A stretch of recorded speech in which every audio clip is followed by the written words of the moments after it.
Goeiedag vriende en welkom by ons 8ste lesing van ons reeks Die Hemelse Reunie Uitnodiging. Vriende, ek is so opgewonde oor vandag se lesing, soos die ander ook. Maar ek glo, ons leer baie saam en ek glo julle geniet dit net so baie as wat ek het doen. Vriende, voordat ons in die woord van die Here gaan indelf en leer wat God vir ons beplan en leer wat hy vir ons behaag. Kom ons vra die Heilige Gees se leiding in ons hierdie saam. Ons Hemelse Vader, ons sê dankie Here vir die goedheid en guns in ons lewens. Here, soos ons nou u woord gaan open, u heilige woord gaan open. Vader, dat ons nie sal lees as 'n storieboek of lees wat woorde om ons kennis te gee, Here, maar ek wil vir u vra om ons te lei, Here, insig te gee. Mag ons onsself verloor in die liefde van Jesus. Mag ons sy karakter hier insien en daarvan leer. Mag ons Jesus ons inmaak. Dis my gebed in Jesus naam. Amen. Vriende, ons is nou al by lesing nommer 8 en ek glo ek en u het al baie uitgeleer, baie kennis gekry en baie inligting gekry. Partykeer selfs is al gebombardeer met ongelooflike goeie inligting. En is dit ja. Maar vriende, rakende ons kennis wat opgedoen het van bekering, belydenis en natuurlik van sonde en wat sonde met ons doen. Is dit nie noodwendig dat ons al die kennis het nie. En selfs vir u wat miskien nou hierdie lesing nou begin dink het oor jou lewe en gesê het, Jesus, ek wil graag 'n nuwe pad met u stap. Vriende, kom ons kyk wat sê Petrus rakende ons wat nou net nie in die geloof, maar selfs vir julle wat al jare in die geloof is, maar wat nog steeds hunker na groei. Dit sê vir ons, soos pasgebore kindertjies smag na melk, moet julle smag na die suiwer geestelike melk, sodat julle daardeur kan opgroei en saligheid verkry. Nou vriende, hier is nogal belangrik om te verstaan. Daai opgroei en saligheid, dis nie sommer net iets wat gebeur nie. Dis iets wat, soos dit gesê het, die smag van die geestelike melk, die woord van die Here, is 'n geestelike melk wat ons kry, hoe die Heilige Gees ons lei. Gaan verder. Julle het immers ondervind dat die Here goed is. En die vraag is dit die geval vir ons? As pasgeborene babietjies in Jesus Christus. Is daar natuurlik hierdie een beginsels, wat ek graag wil na vore bring. Ons het al natuurlik na hierdie teksgedeelte in met Johannes 15 gekyk. Ek wil gou met julle hier vinnig deurstap en net 'n paar dinge daar uitlig. Dit sê hierso, ek is die ware wynstok en my Vader is die landbouer. Elke loot wat in my nie vrug dra nie, neem my weg. En elke loot wat vrug dra, die maak hy skoon sodat dit meer vrug kan dra. Julle is al reeds rein deur die woord wat ek tot julle gespreek het. Bly in my, soos ek in julle, net soos die loot geen vrug kan dra van homself, as dit nie in die wynstok bly nie. So julle ook nie, as julle in my bly nie. Ek is die wynstok, julle die lote. Wie in my bly en ek in hom, hy dra veel vrug. Want sonder my kan julle niks doen nie. Ek wil graag teruggaan na hierdie gedeelte toe. Ek wil graag hierdie verduidelik. Dit sê hierso, ek is die ware wynstok en my Vader is die landbouer. Nou baie van ons het nou al hierdie teksgedeelte gelees, maar vir myself het ek so 'n jaar of 2 terug hierdie ontdek en ek moet vir julle sê dat dit baie sin gemaak, want baie van ons leer van ons moet in die Here bly en daar bly en hy bly in my. Maar ons kyk nooit na die eerste vers nie. Kyk 'n bietjie so. Ek is die ware wynstok en wie is die Vader? Die Vader is die landbouer. Nou vriende, as jy na 'n boer sou toe gaan en vir hom vra maar luister hierso, hoe groei jou druiwe so mooi? Is daar iets spesifieks wat ek gaan sê? Sy eerste reaksie gaan nie eers wees oor om die wingerdstok ordentlik te sny, dit gaan oor die grond, die kwaliteit van die grond. Jou vraag is nou, hoe weet ek rakende die kwaliteit van die grond? Dit is juist waar die landbouer inkom. Die landbouer ken sy plaas, hy ken sy grond, hy weet van die kwaliteit van die grond, hy doen ondersoek in die grond. Nou, wat nou vir my baie mooi is, Jesus sê, ek is die ware wynstok en my Vader, God, is die landbouer. Dit wil vir ons sê, dat is net Jesus Christus, die Seun van God, wat betrokke is in ons geestelike groei nie. Al drie is betrokke in ons geestelike groei. Die Vader en die Seun. So vanaf die grond, tot die wynstok, tot die loot, werk ek saam met hierdie eenheid in my geestelike groei. Ek weet nie of julle dit al so gesien het nie. So, nie net is die prioriteit hierso of waaroor gaan oor die wynstok nie, maar gaan oor die Vader wat die landbouer is, maar die Vader is die bron. Die Vader is die bron wat die wingerd en die wynstok en die vrug en die blaar laat groei. Alle elemente word ingetel. Dit is nogal interessant. Ons hemelse Vader is die bron van lewe, wysheid en vreugde.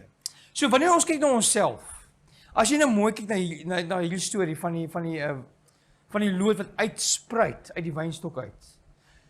Vriende, dis nie 'n plug and play en as jy 'n Christen nie. Dis 'n proses. En dis 'n wonderlike proses. Ons kan nie afhanklik groei, geestelik groei, sonder die inwoning van die Heilige Gees, die Vader en die Seun in ons lewens nie. Jy sien, sodra die grond reg is en jy plant daai plantjie, daai klein plantjie onder, jy gee hom genoeg water, die Heilige Gees, jy maak die son groei, wat die Vader voorsien, dan begin die ding groei. Die wynstok groei. En wat gebeur? Dan spruit dit uit. Maar in hierdie hele proses van groei, is daar aartjies wat in hierdie lood ingaan. Daai aartjies voed dit, en daarna is daar blommetjies wat uitkom, en daar's druiwe wat uitkom. Sonder die ordentlike beginsel, grondvaste beginsel, kan hierdie lood, hierdie druiwe nêrens kom nie. Alhoewel daar's niks. Dus kom dit sê, ons hemelse Vader is die bron van lewe, wysheid en vreugde. Ons het nou die dag gekyk na die beginsel van disippelskap, die toets van disippelskap. Vriende, ons kan niks wees nie. Ons kan niks groei om die ware beeld van God uit te dra as ons nie gegrondvest is in God nie. En dit is wat Johannes hier vir ons sê. So met ander woorde, vriende, sonder Christus in my kan ek nie groei nie. En dis hoekom dit vir ons gesê word in Petrus dat ons moet in die woord ingedel word. Sonder God kan ons nie as 'n Christen wees nie. Hier is 'n volgende uittreksel wat vir ons hierdie ding bevestig. Dit sê vir ons in die hoofstuk 8, paragraaf 6, sê vir ons, u is net so afhanklik van Christus. Nou hoor hierdie is regtig dinamies. Want weet jy, hoeveel van ons, hoeveel van u het al hierdie stelling gehoor? Wel, ek moet heilig wees. En dan begin jy dink, okay, maar hoe kan ek heilig wees? Ek moet dit doen, en jy lees in die Bybel, en jy hoor al die dinge van heiligheid, en jy sê, okay, ek moet hierdie doen. Hoor wat hier gesê word. U is net so afhanklik van Christus om 'n heilige lewe te lei, as wat die lood van die wynstok is, om vrugte te dra. So wanneer ons kyk na Matteus 5 vers 48, wees heilig, want ek is heilig, is nie daarvan, jy het die verantwoordelikheid op jou eie om heilig te wees nie. Nee. Wat daar so aangemoedig word in Matteus 5, is om 'n God gevestig te wees, sodat jy heilig kan wees. Sonder hom het u geen lewe nie. Daai lood wat uitskiet, as hy afgesny word, verdroog hy en gaan dood. As hy blaartjies dra en hy druiwe wat baie mooi is, as jy hom afsny, verdorwe alles. Dan is daai niks meer nie. Hy vrek. Dan is hy net goed vir een ding, om in die vuur gegooi te word. Dis hoekom hy sê, sonder hom, sonder Jesus Christus, het u geen lewe nie. U het geen krag om versoekings te verstaan nie. Hoe verkeerd jy jouself gevind? Versoeking om versoeking. Kom uitdagings in na jou lewe toe. En jy vind jouself net val. Val jy. Dan vra jouself maar hoekom? Ek het al myself gevind waar ek myself vra, maar hoekom het ek nie healing oorkom nie? En daar is die fout. Ek het probeer oorkom. En ek het nie op my knie gegaan sê, Here, ek is mens. Ek het sondige neigings. My ambisies is sondig, my denkwyse is sondig. Nee, ons moet op ons knie gaan sê, Here, hierdie stryd is nie myne nie. Hierdie stryd is U se. Asseblief versterk met die Heilige Gees. Gee my heilige ambisies. En as jy deurdra. Dis waaroor jy gaan. As ons dink ons kan hierdie alleen doen, dan gooi ons daai woord, hierdie hele sin weg. Want hy sê, U is net so afhanklik van Christus om heilig te lewe, te lei en wat die lood van die wynstok om vrugte te dra. Deur in hom te bly, hoor nou hierso, sal u groei. En as u die lewe van hom ontvang het, sal u nie verdor of sonder vrugte wees nie. U sal soos 'n boom wees wat langs 'n rivier staan.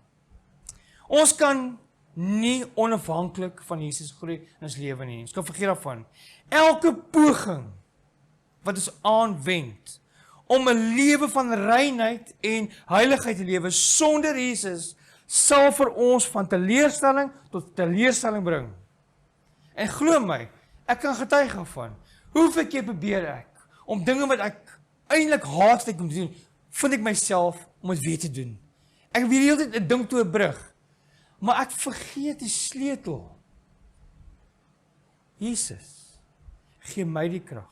Ons het nou eendag in ons lesing gesien dat die Here gee ons die vermoë om sonde te oorwin.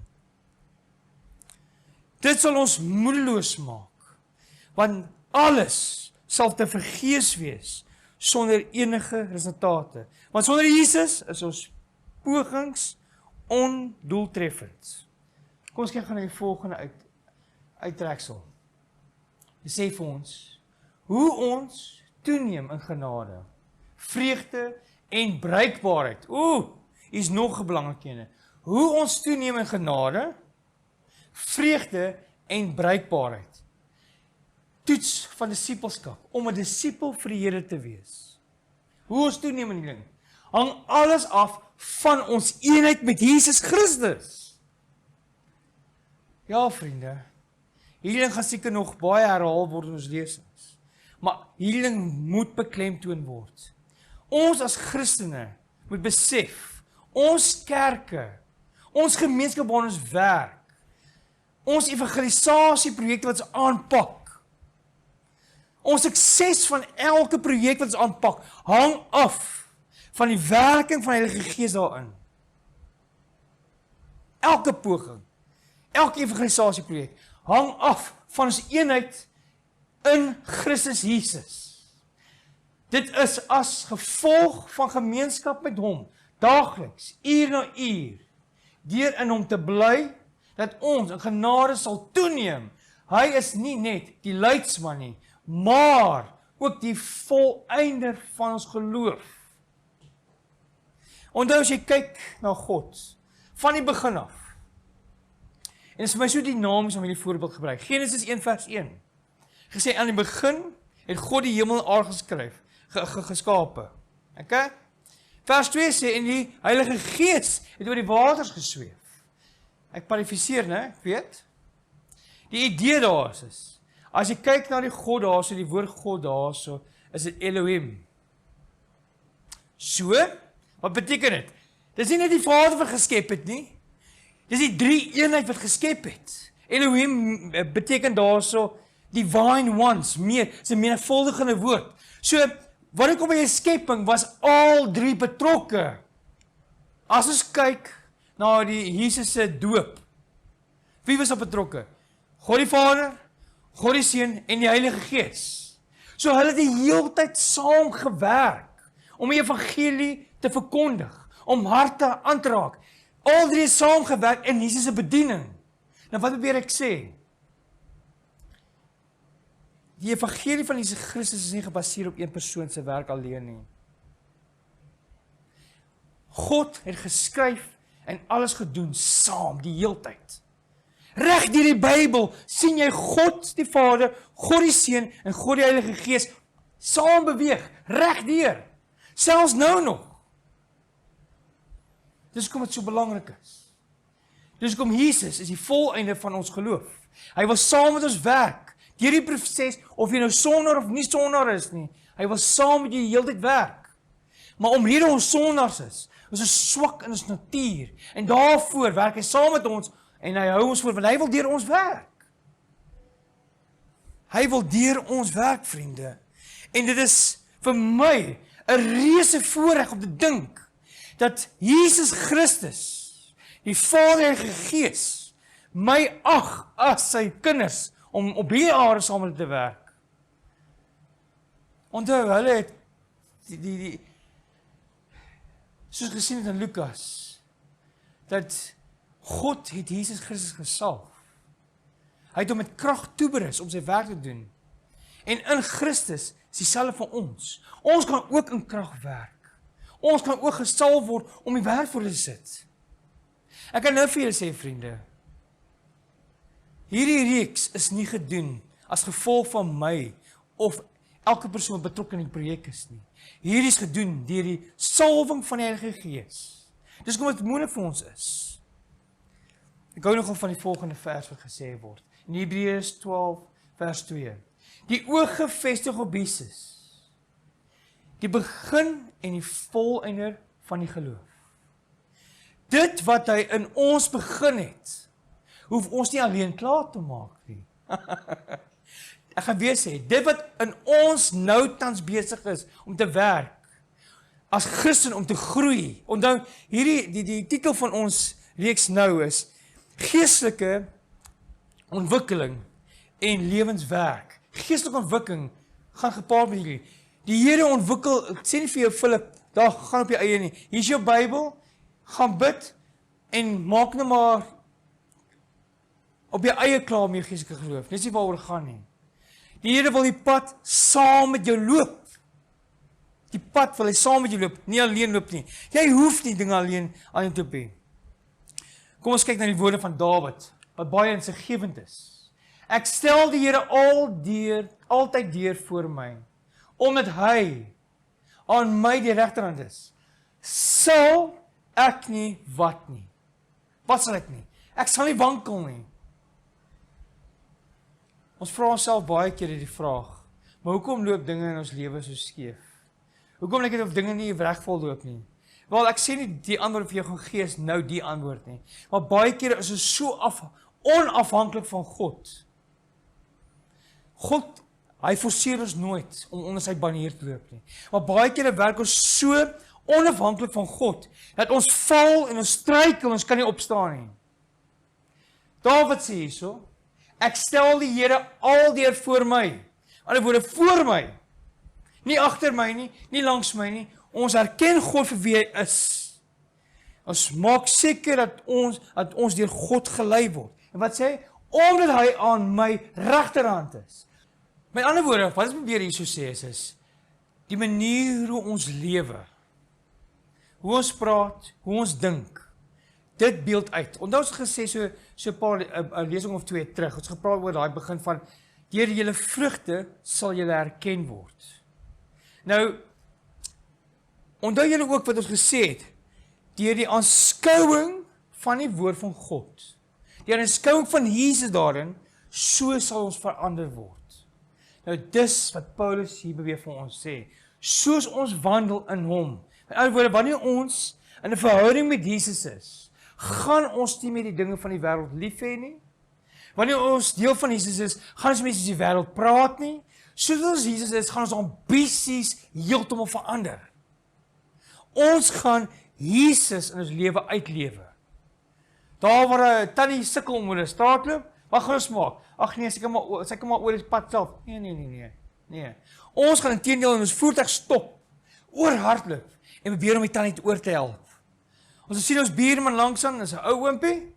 Nee, ons wil hom net los. Nee. Wanneer jy Jesus liefhet, gaan jy graag help en sê, oom, waar is ons se gras daar? O nee, ek het nie. Okay, toe maar. Ek kry gaan my gras daar. Jy gaan help sny. Dis wat Paulus probeer hier sê. Soos julle dan Christus aangeneem het, gaan alles van jou verander. Jou ambisies, jou wil, jou denkwyse, jou hart, alles van jou gaan verander. En dan gaan jy in hom wil wandel. Jy gaan deur hom wil wandel. Jy gaan soos hy praat.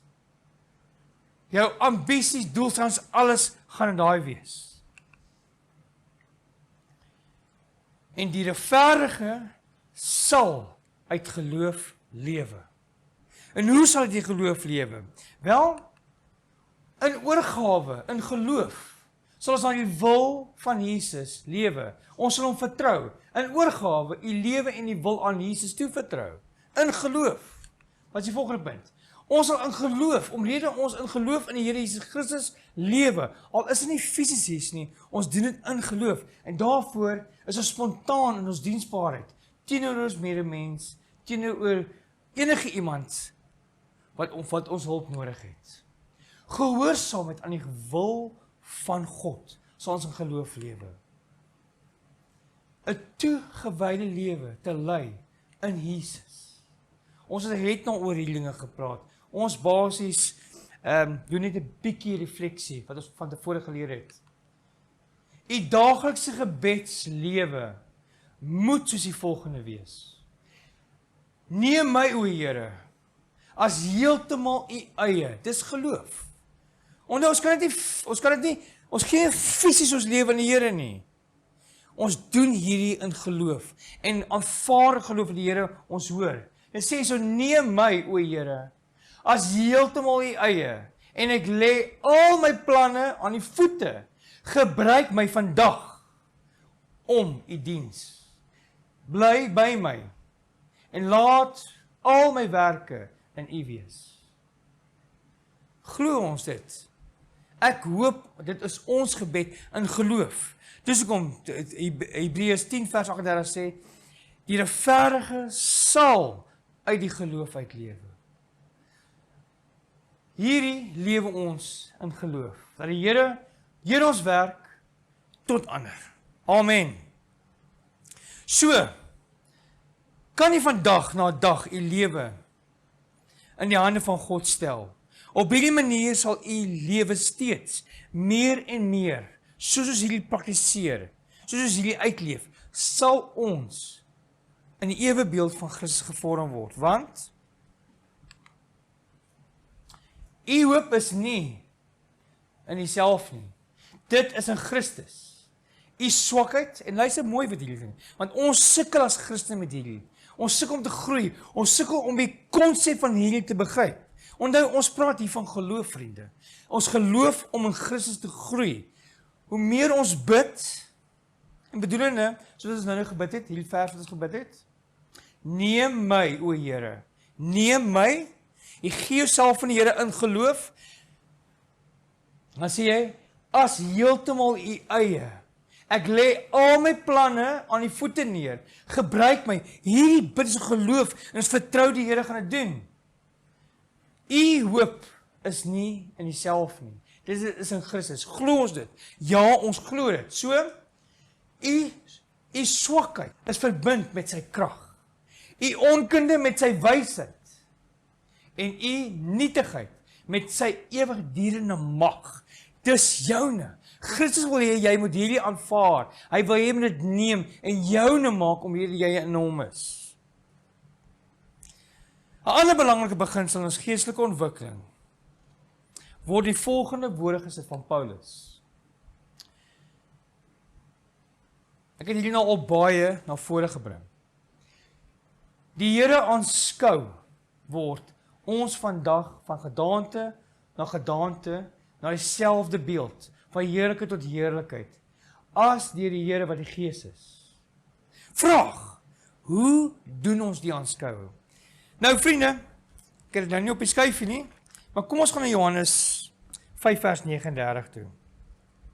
Johannes 5 vers 39.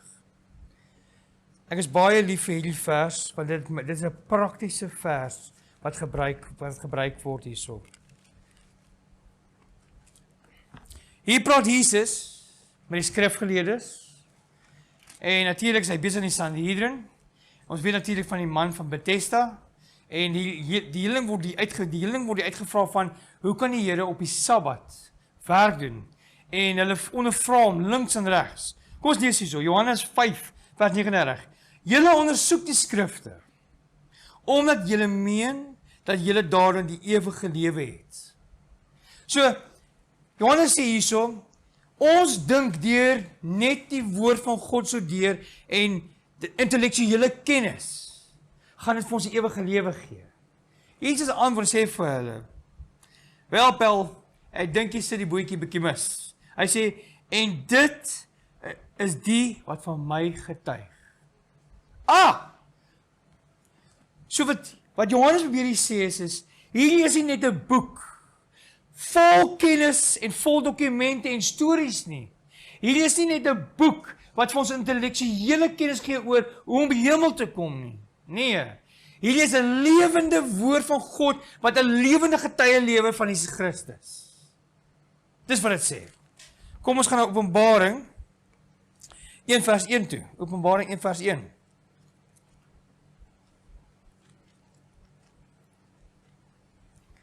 Openbaring 1 vers 1. OK. Wat sê hierdie vir ons? Die openbaring van Jesus Christus, wat God hom gegee het, om aan sy dienskrag te toon wat gou moet gebeur.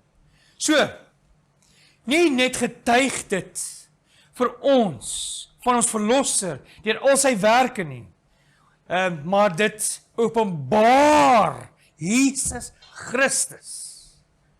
Jy sien vriende, wanneer ons die Bybel kyk, ons kyk na die man van Bethesda. Wat was Jesus se ding daarso? Is om vreugde en heel, om die man heel te maak.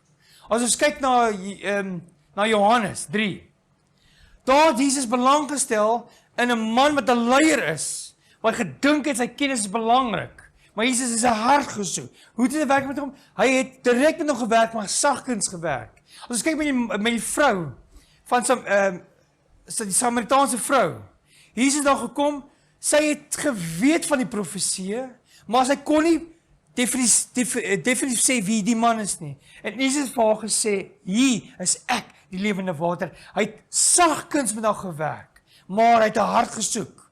As ons kyk, byvoorbeeld, na die vrou wat oorspel gepleeg het, daar Maria Magdalena, op die grond gegooi. Hy kon, as hy nou regtig wou, kon hy ook die vrou geslaan en gesê, jy het die 7de gebod oortree, maar nee, hy het nie. Hy het nie. Die Fariseërs wou haar doodmaak as gevolg van hulle intellektuele kennis, wou haar veroordeel net daar. Maar as ons mooi gaan kyk na die storie, vriende, het Jesus nie een van die Fariseërs nog minder die vrou veroordeel nie. Hy het takvol gewerk. En hy het vir die vrou gesê, vrou, waar is jou beskuldigers? Hy het nie vinger gewys aan die Fariseërs nie, want hy het op die grond geskryf. Hy het aan hulle geheim, as jy afkyk, hy het op die grond geskryf. Sonder dat enige iemand hulle gesien het, net die wat skuldig was, het afgekyk. Hy het nie hulle sonde net so ontbloot, en hulle verneder almal se teenwoordigheid nie, nee. Hy het hulle sagkens veroordeel. Hy het die vrou sagkens behandel, en het nog altyd sy verlossing in die aangesig gehou. Altyd sy verlossing was vir hom belangrik geweest. Jy sien, die Fariseërs wou Jesus in daai tyd openbaar en hom sleg maak in die publiek, maar hy het nie. Hy het op die grond geskryf, hulle sondes, en persoonlik het hy hulle tereggewys, sonder om hulle in die publiek aan te vat. Dus kom vriende, wanneer Johannes 5 vers 39 vir ons sê, en julle ondersoek die skrif, omdat julle meen die ewige lewe daarin het, sê hy, dit getuig van my. Die Bybel sê vir ons wie Jesus is. So hoe aanskou ons Jesus? Deur die woord van God sien ons hom raak, aanskou ons hom. Amen. En ons moet dit nooit vergeet nie. Ons dink die Bybel is net daar om stories te vertel, maar die Bybel is meer as net dit. Dit is 'n getuie van 'n liefdevolle, sagmoedige, 'n takvolle Jesus Christus, wat harte soek, wat harte wil transformeer. Ons moet net oorgee. So vriende, in die raamwerk van Johannes 5, vers 39, en Openbaring 1 vers 1, wil ek graag die volgende met julle deel. As Christus in die hart woon, word die karakter, hoeveel verander? Heeltemal verander. Heeltemal. Daar bly nie 'n greintjie van sonde oor nie. Daar bly nie 'n greintjie van donker kamertjie nie. Christus wil alles verander. Hy wil jou maak soos hy is. Liefdevol, sagmoedig, takvol. Bly. Dis wat hy wil hê vir jou.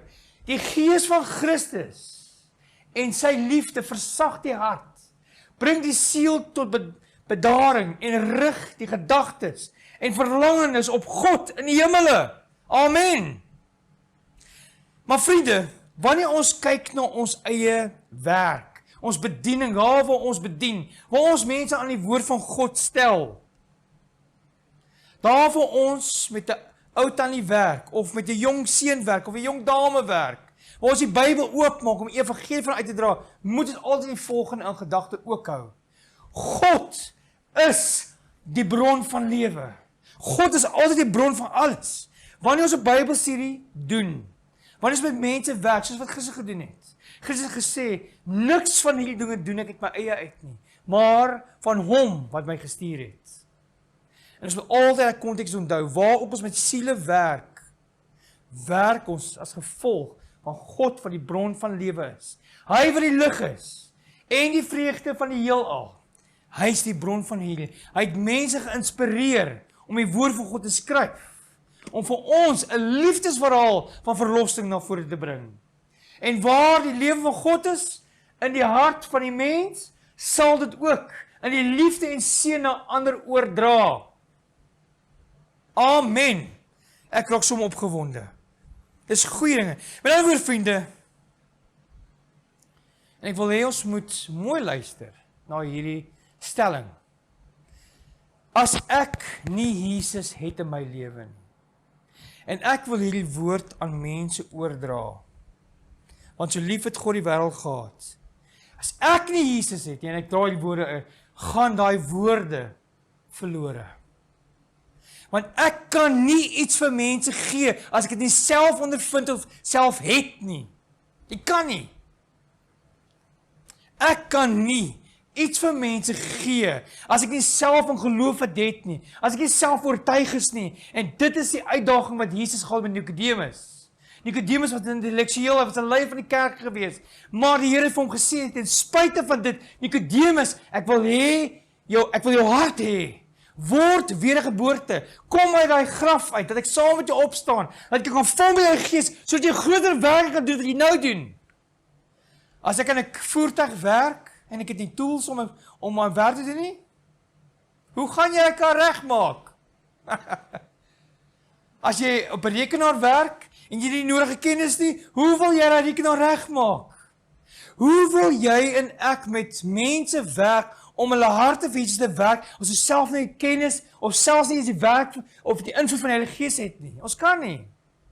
Ek wil nie eens moet dink aan hierdie dinge.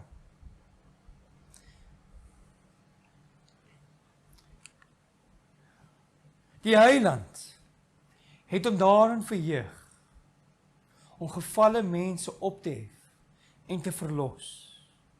Jy sien vriende, dit was Jesus se vreugde gewees om in jou en my te verlos. Dit was nie net vir hom 'n pynlike werk gewees nie. Inteendeel, hierdie was nie vir hom 'n werk gewees nie. Dit was vreugde gewees om siele te wen. En die Here wil dieselfde hê. Jy moet vreugde en liefde wees in ons harte om mense na Jesus toe te bring. Ons kan nie hierdie dinge uit onsself doen nie, vriende. En daarvoor, vriende, het Jesus 'n selfopofferende lewe vir my en jou gedra. Die vraag is, wat offer ons op vir die Here? Selfs die engele werk te wille van ons geluk en ons vreugde. Hierdie selfopofferende liefde, selfopofferende diens, soos Jesus in sy bediening uitgebeeld het, vriende, moet ook in ons lewens uitgebeeld word. Dis soos in Jesus opgroei. Maar vriende, ons dink baie kere, dat dit nie nodig is nie, maar dit is wat het beteken om die kruis van Jesus op te neem en om te volg. Jy sien, die Here roep ons nie net hier om die Here te aanvaar en om lief te hê nie. Die Here roep ons om dit wat hy met jou gedeel het, ook aan die wêreld te deel. Dit is waarvoor ons roep. So, wanneer ons dink om onsself in Jesus te bevind, sê Johannes 15 vers 4 vir ons, bly in my soos ek in julle. Want dan sal 'n heilige invloed daarvandaan sal gevoel word deur almal met wie ons in aanraking kom. Wow. U sal dan soos 'n waterfontein wees, wat almal verkoop en wat diegene wat wil beswyk gretig maak om van daai water te wil drink. Soos ek gesê het, daai dag met die lesing, sodra jy in 'n verhouding met die Here kom, dan raak jy so opgewonde, jy kan nie stil bly nie, en jy word daardie fontein, sodat Jesus met sy Samaritaanse vrou gesê het. Jy kan nie op en dit bly vloei, en dit bly vloei. Ek hou van hierdie ook. Ons liefde vir Jesus sal die dryfveer wees vir ons ambisies en begeertes om te werk soos hy gewerk het, om vir die opheffing en die seën van die mens om te wees. Dit sal mense met liefde, teerheid en medelee vul teenoor almal. Ek kan nie hierdie genoeg beklemtoon nie. En ek nooi jou uit, vriend. En ek nooi elkeen uit wat hierdie reeks kyk. Die hemelse reunie uitnodiging. Gee Jesus die kans. Al is jy vir 38 jaar, vir 40 jaar al 'n Christen. En jy vra jouself, jy vra maar, hoekom is my diens? Hoekom is dit ek Here doen? Nie so kragtig nie. En ek sê nie dit is nie, maar het jy al werklik waar 'n volle oorgawe gesê, Here, hier's ek. In plaas van te sê, ja, my bediening is nie wat dit moet wees nie. Hier is die belofte. Ons konneksie met Jesus maak die verskil. Jy sien, baie van ons dink, as ons vir die Here werk, outomaties gaan daar iets groots gebeur. Maar sien dit werk nie. Ons bediening moet gevul wees met Jesus Christus. Want hy is die dryfveer van ons ambisies, ons begeertes, om te werk soos hy gewerk het. Om die opheffing en die seën vir die mense om te wees. En mense sal dit kan mis nie. Mense sal iets omtrent jou sien. Mense gaan iets omtrent jou sien, glo dit of nie. Mense gaan. As ons kyk na weer eens, na Johannes 3 vers 17. Hierdie gedeelte getuig meer as net liefde. Dit getuig van 'n sending, 'n opofferende sending. Die bediening van Jesus is nie goedkoop nie, is nie maklik nie. Die bediening van Jesus wat hy vir ons gedoen het, is duur gekoop, vriende. Ons maak baie kere asof wat net geskryf in die Bybel is. Ons water dit so af, want ons is al so moeg. Ons werk jaar in en jaar uit vir die Here.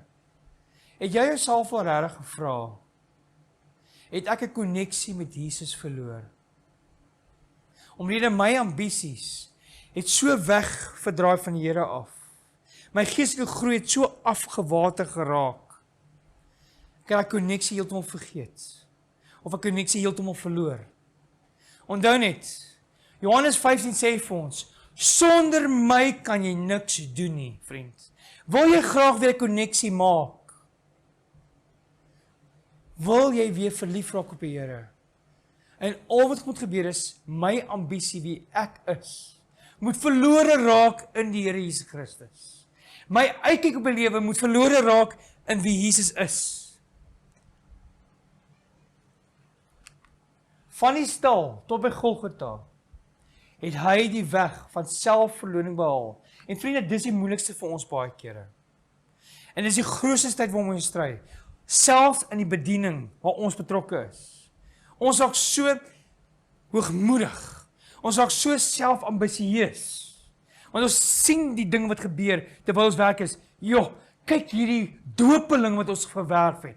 Kyk hierdie groot poging wat ons gedoen het. Ons raak so gesentreerd op die werk wat ons self doen. Dat selfverloning nie eens meer van te sprake is nie. Ons kan nie groei in Christus as self in die pad is nie. Ons kan nie. Want ons bediening gaan dan nie meer oor Christus nie, maar oor wat ons bereik het. Ons het 20 dopelinge gedoop. En ons vergeet Jesus in die prentjie. En wat het Jesus gemaak? Hy het die pad van Golgotha geloop. Van selfverloning bewandel. Hy het nie vrystelling gesoek van die moeilike werksaamhede nie. Die vermoeide reise en die afgemakte werke nie. Nee, hy het nie. Want Jesus het gesê in Matteus 20 vers 28, net soos die Seun van die mens nie gekom het om gedien te word nie, maar om te dien en sy lewe te gee as 'n losprys vir alles. En dit was, ek wil amper sê, die filosofie van sy bediening. Diegene wat deelgenote is van die genade van Christus, sal ook gereed wees om enige opoffering te maak, sodat ander wie hy vir gesterf het, ook kan deel hê in die hemelse oorgawe. Jy sien vriende, dit gaan nie net oor die opgewondenheid daarvan nie, maar ons wil graag in die voetspore loop van Jesus. En ons wil graag almal hê moet deel wees. Want hoekom? Waarvoor werk ons? Waarvoor is ons ambisies? Jy sien, hierdie wêreld, soos dit nou is, gaan nie vir ewig wees nie. Dit wat ons het hierso, gaan nie vir altyd wees nie. Ons moet saamwerk vir die koninkryk van God wat in die hemel is. En as dit nie ons ambisie is nie, nooi ek jou uit, vriend, om vir die Here te vra om dit te verander in jou lewe. Hierdie wêreld is nie vir altyd nie. En dis 'n erge saak. Profesie wys vir ons dat Jesus kom weer. En waartoe gaan ons vat? Hy vat ons hemel toe. Vir 1000 jaar om saam met hom te wees. En daarna herskep hy die wêreld. En hy maak alles nuut. Wil jy deel van dit wees? Wil jy vir ewig saam met Jesus wees? Kom ons werk nou saam met Jesus, soos ons altyd saam met Jesus gewees. Kom ons wees deelgenote, sodat ander ook deel van dit kan wees. Ons is nie die Here geroep om nou saam met hom te groei en alleen saam met hom te groei en kinders saam met hom alleen te wees nie. Daar's hoeveel siele, vriende, wat Jesus ook nodig het. Maar hoekom is hierdie dinge belangrik? Ons gaan nou by daai punt kom. Hoekom is hierdie belangrik? As iemand agter my wil aankom, moet hy homself verloon en die kruis opneem en my volg. Vriende, as gevolg van ons keuse om Jesus in ons lewens aan te neem, sprei daar in ons harte 'n oneindige fontein van liefde vir Jesus. En weens hierdie keuse vul ons harte met opgewondenheid en vreugde en geluk wat niemand kan demp nie. En ek sê vir jou, niemand kan demp nie. Vertrou my wat ek sê. Ek is 'n persoonlike getuie daarvan. Ek raak so opgewonde as ek oor Jesus praat. Jy gaan my stil kry nie. Ek raak soos daai Guy Fawkes skiet. Ek kan nie, daar's geen einde nie. Dit hou net aan. Ek word soos dit en ek bly soos dit. Dit lei ons om ander te vertel van Jesus, die vriend en verlosser. En hierdie natuurlik is ons dryfveer. Dis wat dit lei ons dade lei daartoe. Daar is 'n vurige begeerte om in die voetspore van Jesus te volg. Hoe nader aan Jesus kom, wil ons net meer soos hy wees. Ons wil die heeltyd, ek wil amper sê, ons kan nie genoeg kry van Jesus nie. Hoe nader ons hom kom en hoe ons hom beweeg nie. Vriende, kom ons kyk na 'n voorbeeld van hierdie vurigheid waarvan hy praat. Ons kyk weer daai Samaritaanse vrou in Johannes 4, ja. En ek wil graag by hierdie, ons ken al die stories, nog 'n baie keer gedeel met julle, maar ek wil na die volgende vers kyk. Die vrou het toe haar waterkannel staan. Dis toe Jesus nou klaar met haar gepraat het. En sy raak nou opgewonde. Sy sê, ja, ek het die profesie gehoor van hierdie. En ek sien nou die profesie in lewende lywe. En verbeel jou, sy laat staan, sy laat staan. En na die stad gegaan en vir die mense gesê, kom kyk, 'n man wat my alles vertel het, wat ek gedoen het, is hy nie miskien die Christus nie. Sy sê, kom, ons kyk. Die man wat, sy het gehoor van die profesie soos ek gesê het. En sy het opgewonde geraak. Sy kon nie meer haarself inhou nie. Die pogings wat ons aanwend om ander te seën. En dis wat Jesus gedoen het. Jesus het hierdie Samaritaanse vrou geseën. En sy kon in die waarheid dadelik aanvoel, maar hierdie man het my vertel van al my mans. Iets omtrent haar. Die poging wat ons aanwend om ander te seën, sal weer tot ons seën wees. Hier is 'n belofte. Dis wat ek nou gesê het. Hoekom is hierdie dinge van ons uitreik in die Here so belangrik? Hier is jou antwoord, vriend. Die Here wil nie net hê ons moet sy kruis optel en dra en volg vir geen rede nie. Die Here wil ons seën. Deur ons, wanneer ons onsself aan hom oorgee, wanneer ons self die las dra van die evangelie, sê dit vir ons, sal weer vir ons gegee word. Dit is juis waarom die Here ons 'n aandeel gee in die plan van verlossing. Hy het aan die mens die voorreg gegee om 'n gedeelgenoot te word van die goddelike natuur, sodat hy op sy beurt 'n seën kan wees vir die ander mens. Dit is die grootste eer, die grootste vreugde wat God aan die mens gegee het. Diegene wat op hierdie wyse deel in die werk van liefde, kom die naaste aan hulle Skepper. So wanneer ons die kruis opdra van die Here, soos hy gesê het, ons moet hom volg, al dat die hele volledige pakket, wanneer ons die evangelie in daai konteks doen, is dit nie net seer en hartseer nie. Wanneer ons dit dra, word vir ons gegee. En hoekom het dit in konteks met ons titel van vandag? Geestelike groei. Wanneer jy gee, groei jy. Ek gaan dit weer sê. Wanneer jy groei, kom maar terug na jou toe. Ons vra baie kere, hoekom is ons bedieninge so dood? Hoekom is ons kerke so dood? Ja, ek sê dit baie boldly. Is ek kerke of bediening nie miskien besig met die verkeerde werk nie? Ek vra net. Hierdie gedeelte sê vir my, die pogings wat ons aanwend om ander te seën, nie in die kerk nie, om ander te seën. Onder die kerkmense, daar waar jy saam met kerkmense werk, ken die waarhede. Hulle ken dit. Hoekom wil jy dieselfde ding van hulle weergee? Hoekom gaan julle nie as kerk en gaan uit na mense wat nog nie die waarheid ken nie? Want dis wanneer die kerk groei. Die kerk groei nie as jy heel die binne evangelisasie werk doen nie. Die kerk begin groei, die mense begin geestelik groei, sodra hulle begin werk. Want dit sê, die pogings wat ons aanwend om ander te seën, sal weer terugkom na die kerk toe, sal terugkom na jou toe. Jy wil geestelik groei, daar is jou antwoord, vriend. Dit is juis waarom die Here ons 'n aandeel gee in die plan van verlossing. Groei, geestelike groei, vriende. Geestelike ontwikkeling gaan nie net oor Bybel lees nie. Asseblief. Ek wil hê ons moet aandag aan gee. Geestelike groei gaan nie net oor gebed nie, vriende. Dit wat ek leer en dit wat ek ondervind, moet ek nou deel. Dis die 3 komponente wat belangrik is. As jy geestelik dood vandag is, vriend, wat doen jy omtrent dit? Gee jy wat Jesus vir jou gegee het, weer aan ander? Ek gebruik altyd die voorbeeld van 'n koppie wat vol is. As 'n koppie vol is, kan jy nie nog water bysit nie. En die probleem is, hy koppie vol en jy laat hom staan, wat gebeur met die water? Hy water word sober, hy word suur, hy word ongebruikbaar. En dis die toestand van ons geestelike lewe. Dis die toestand baie van ons kerke.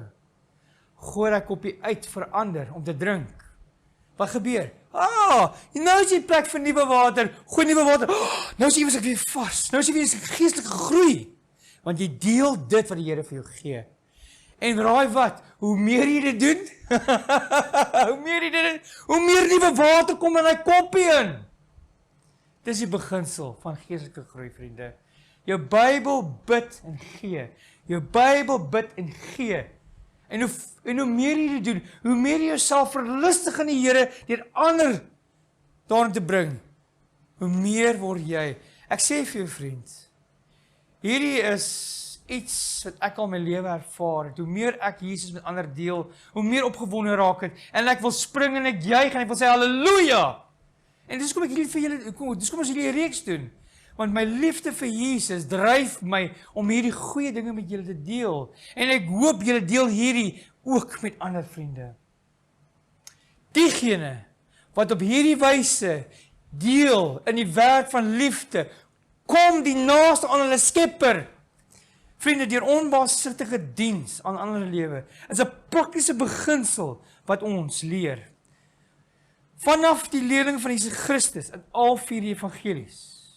Hierdie onbaatzuchtige diens kweek nie net 'n mooi sterk verhouding met ons broeders en susters nie, maar dit ontwikkel ons in die vreugde en liefde van Jesus. Deur onbaatzuchtige lewe te lei, sal ons groei en ontwikkel in die Here. En u sal 'n ryke ervaring opdoen. En diegene wat hulle so toewy aan onbaatzuchtige diens ten behoewe van ander, is gewis besig om hulle eie heil uit te werk. Vra vir die Here om dit deel van u lewe te maak. Vra die Here om binne jou te werk, om die lewe van onbaatzuchtigheid moontlik te maak. Jy sien vriende, ons sukkel so baie kere met onsself, die eie ek, want ons wil nie verander nie. Maar vriende, wat ons moet besef en wat die Here graag wil is, laat hom toe om te verander. Want ons is beter as wat jy is. Die ander kant van die nuwe ek is baie beter. Gee die Here net kans. Daarom sê die Here vir ons, gaan dan na al die nasies toe en maak die mense my disippels. Doop hulle in die naam van die Vader, die Seun en die Heilige Gees. En leer hulle om alles te onderhou wat ek julle beveel het. En onthou, ek is by julle al die dae tot die volëinde van die wêreld. Die evangelie word weer eens nie net deur een persoon gedoen nie, maar word in die samesyn, gemeenskap van die Christus gedoen. En vriende, hier is die volgende. Hierdie verpligtinge roep op alle Christene. Lê op alle Christene. Elkeen moet sy talente en geleenthede benut om die opdrag van die heiland uit te voer. Die liefde van Christus wat aan ons geopenbaar is, maak ons skuldenaars ten opsigte van almal wat hom nog nie ken nie. Geestelike groei gaan nie oor die kennis wat ek het nie. Ons is selfsugtig, vriende, om dit vir onsself te hou. Wie is lief vir Jesus? Ek is.